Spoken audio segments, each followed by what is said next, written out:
Ние како класно ориентирана над етничка и интернационалистичка партија, која што има членови од сите етнички заедници, секогаш го поздравуваме и се залагаме за унапредување на правата на етничките заедници.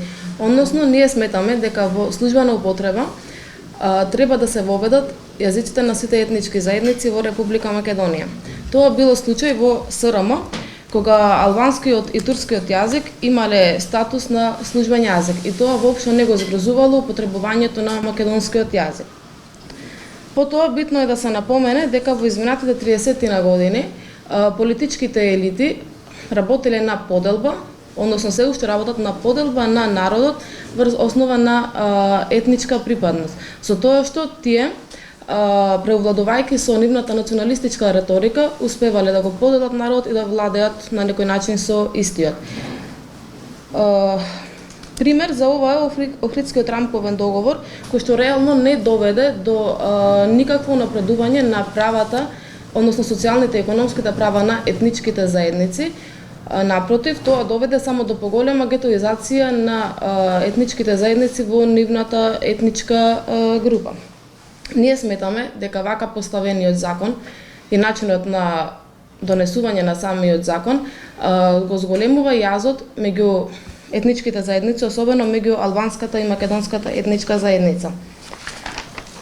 Понатаму битно е да се напомене дека ние сметаме дека со вакви закони, односно само со еден закон за употреба на јазиците не може да се намали национализмот.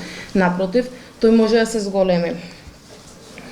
Бидејќи етничките заедници во оваа држава се вештачки поделени на начин што децата од сите етнички, односно албанската и македонската етничка заедница учат по засебни образовни програми, учат во посебни училишта или пак и да учат во исто училиште, македонските ученици на пример учат предпладне, во смени предпладне, а албанските после пладне и обратно.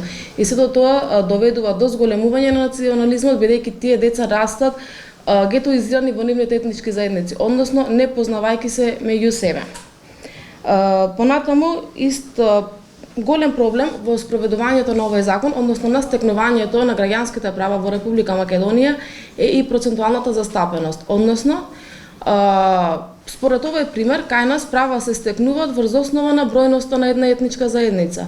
Тоа не е логично, а ниту демократски. Бидејќи што ќе стане ако утре албанците паднат на 19%, односно бројноста на албанската заедница падне на 19%. Дали албанците ќе ги изгубат сите досега стекнати права? Или па што станува со останатите етнички заедници кои што не го достигнале процентот на, односно 20% да бидат застапени во Република Македонија? Ова со право не дава да мислиме дека македонската етничка заедница, односно македонскиот етничка заедница и албанската етничка заедница се супериорни во оваа држава и се привилегирани наспроти останатите етнички заедници.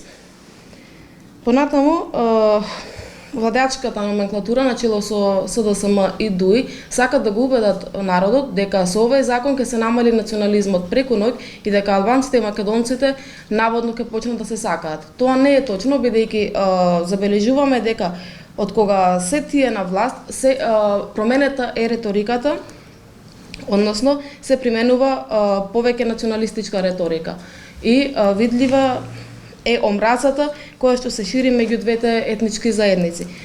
Тоа ни кажува дека овој закон не придонесува за намалување на национализмот, туку наспротив донесува за зголемување на истиот. Понатаму ние сметаме дека ВМРО и СДСМ и ДУИ имаат своји цели и интереси од спроведување на овој закон, односно ДУИ сака повторно се наметне како спасител во својата етничка заедница, односно спасител на албанците, со тоа што еве ќе се донесе овој закон и као албанците ќе добијат право, или албанскиот јазик ќе стане службен и така натаму. И така сака да се ја врати довербата која што ја изгуби, а која што беше видлива на парламентарните избори претходната година. А на СДСМ пак овој закон им одговара од друга страна, бидејќи се по известната промена на името на државата со цел влегување во НАТО, воениот сојуз, го намалува гласачкото тело на СДСМ во македонскиот блок, а СДСМ со носење на овој закон сака да го компензира тоа гласачко тело, односно губи македонски гласачи, од друга страна добива албански гласачи. На крај сакаме да кажеме дека наместо вакви нејасни закони кои што придонесуваат за поголем раздор меѓу етничките заедници, владачкото мнозинство, парламентарното мнозинство поточно, треба да изготви закон со кој што во службена употреба ќе се воведат сите јазици на етничките заедници. Исто така да изготви нов закон за образование, каде што ќе имаме образование кое сплотува, наместо образование кое што сегрегира. На крај сакам да упатам еден поздрав на албански јазик. Ако порано во НОП во 45-та се поздравувале со вдеќе фашизмит, лири популит, денес треба да се поздравуваме со поздравот вдеќе национализмит, лири популит.